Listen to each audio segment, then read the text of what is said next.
अस्सलाम वालेकुम dear students. आज हमारा 10th का दूसरा चैप्टर है। पहला चैप्टर मुकम्मल हो चुका है, उसके न्यूमेरिकल करने हैं। वो इंशाल्लाह ताला जब क्लास स्टार्ट होगी स्कूल में तो उस वक्त शुरू करेंगे। तो आज हमारा दूसरा चैप्टर जो है वो साउंड के ऊपर है, उसको आज हमने डिस्कस करना है। फिज़िक्स की वो ब्रांच जिसमें हम साउंड की प्रॉपर्टीज़ को डिस्कस करते हैं एक्वेस्टिक्स कहलाता है। ठीक है, साउंड भी फॉर्म ऑफ एनर्जी होता है which is produced due to vibration of a body. ठीक, फिजिक्स की जिस ब्रांच में हम साउंड को डिस्कस करते हैं, एक्सप्लेन करते हैं, तो वो क्या कहलाता है? एक्वेस्टिक कहलाता है। और साउंड जो है वो किसी बॉडी की वाइब्रेशन से प्रोड्यूस होता है।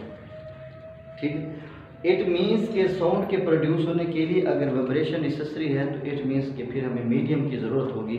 वो मीडियम क्या हो सकता है? वो मीडियम एयर हो सकती है, वो मीडियम कोई सॉलिड मटेरियल पार्टिकल हो सकता है, वो सॉलिड हो सकता है, वो वायर हो सकती है।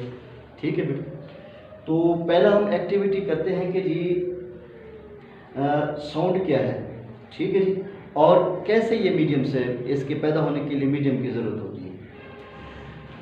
देखिए भाई, अगर हम गिटार से साउंड प्रोड्यूस करते हैं तो हम उसकी स्ट्रिंग को प्लग करते हैं जिसके नतीजे में साउंड प्रोड्यूस होती है। इसका मतलब है मटेरियल ज़रूरत होता है।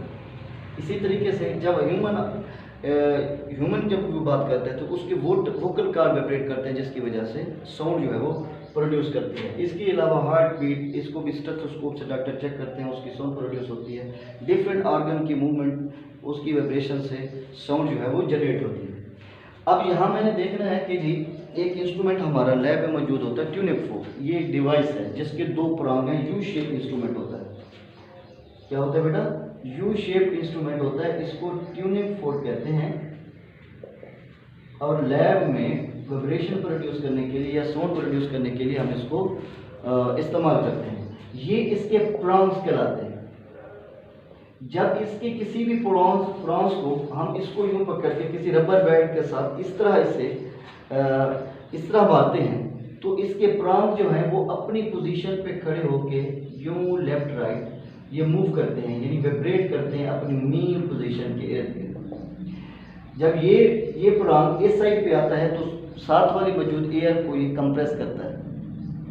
ठीक है, और जब ये वापस जाता है जो कंप्रेस एयर थी वो रेयर फ्रिक्शन हो जाती है, यानी जो पार्टिकल पहले एयर प्रेशर जहाँ ज़्यादा था कंप्रेशन हो गई थी, अब वहाँ एयर प्रेशर कम हो गया और रेयर फ्रिक्शन हो गई।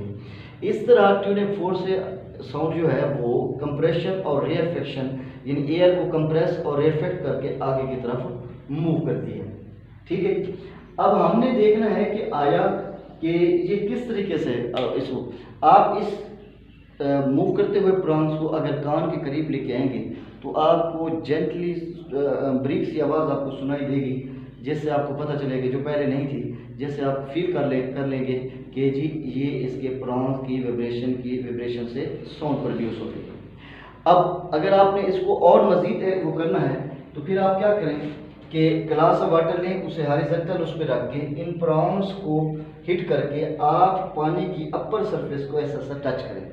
जैसे ही प्रांग पानी की ऊपर वाली सतह को टच करेंगे, मस करेंगे, तो फिर पानी के जो पार्टिकल हैं, छोटे छोटे पार्टिकल हैं, वो सरफेस से हट के इधर उधर वो पानी के छींटे जो हैं वो इधर उधर होंगे, जिससे आपको पता चलेगा कि ये क्या है जी, ये वाइब्रेशन प्रोड्यूस हो रही है। वाइब्रेशन जो है वो प्रोड्यूस हो रही है और जिसकी वजह से हमें आवाज़ आ रही थी। इसी तरीके से अगर आप उसी ट्यूनिंग फोर्क के मूवमेंट करने वाले प्रांग्स जो हैं उनको अगर आप टेनिस बॉल को हैंग करके उससे टच करें तो जैसे ही प्रांग के करीब टेनिस बॉल आएगी तो वो उसको हिट करेंगे और वो टेनिस बॉल जो है वो मूव करेगी। इससे ये पता चलता है कि वाइब्रेशन क्रिएट होती है। ठीक है, वाइब्रेशन से फिर आवाज़ जो है वो वाइब्रेशन से पैदा होती है। ठीक है बेटा, और वाइब्रेशन के प्रोड्यूस होने के लिए मीडियम की ज़रूरत होती है। अगर मीडियम ना हो तो आवाज़ नहीं आती। ठीक है बेटा, और इन ट्यूनिंग फोर्स के प्रांग्स को एयर के करीब लेके आप इस आवाज़ को चेक कर सकते हैं, फील कर सकते हैं, तो आपको पता चलेगा कि मीडियम के वाइब्रेशन से साउंड प्रोड्यूस होती है। अब एक और एक्टिविटी लेते हैं ये चेक करने के लिए आया मीडियम के बगैर आवाज़ प्रोड्यूस हो सकती है या मीडियम जो है वो नेसेसरी होता है। ठीक है, कंक्लूजन यही है कि मीडियम के बगैर साउंड प्रोड्यूस नहीं होगी। ये हमारा एक सेटअप है, ये एक क्या है, एक बेल जार है, इसको हमने कार्ड से बंद करके इसके अंदर एक इलेक्ट्रिक बेल लगाई हुई है और यहाँ से उसके 2 कनेक्शन वायर लगाए हुए हैं। ये इलेक्ट्रिसिटी के कनेक्शन है, यानी स्विच ऑन करेंगे तो ये बेल जो है स्विच बिजली जैसे इसको टच करेगी तो फिर इसके अंदर वाइब्रेशन प्रोड्यूस होगी और आवाज़ आना शुरू हो जाएगी। अब अगर हम ये बेल जार के अंदर एयर होगी तो फिर हम आवाज़ सुन सकते हैं, ठीक है। अगर हम वैक्यूम पंप के ज़रिए एयर को इसमें से रिमूव करते जाएं तो आवाज़ ऐसा ऐसा बढ़ती जाएगी और जब इसमें से एयर निकल जाएगी तो आवाज़ जो है वो बिल्कुल डेड हो जाएगी, आवाज़ सुनाई नहीं देगी, ठीक है। इसी तरीके से जब इसमें से आप मज़ीद पंप के ज़रिए एयर इसमें इंटर करते जाएँ, जैसे जैसे आवाज़ बढ़ती एयर बढ़ती जाएगी जार के अंदर तो साउंड भी ज़्यादा ज़्यादा सुनाई देना शुरू हो जाएगी। तो इससे ये पता चला कि साउंड के प्रोडक्शन के लिए मीडियम की ज़रूरत होती है और मीडियम इंतहाई ज़रूरी है। मैंने देखा कि जब जार के अंदर एयर थी तो साउंड थी, जब जार के अंदर ऐसा ऐसा आवाज़ एवोक्यूएट होगी, बाहर चली गई तो साउंड भी डेड होगी। जब हमने दोबारा एयर को उसके अंदर इंटर किया तो आवाज़ जो है वो दोबारा सुनाई देने लगी, ठीक है। तो यहाँ इस एक्टिविटी से हमें ये पता चला कि साउंड की प्रोडक्शन के लिए मीडियम की इंतहाई ज़रूरत होती है। इन 2 एक्टिविटी को करना है, इंशाल्लाह कल हम नेक्स्ट लेक्चर इसका देखेंगे। थैंक यू, अल्लाह हाफ़िज़।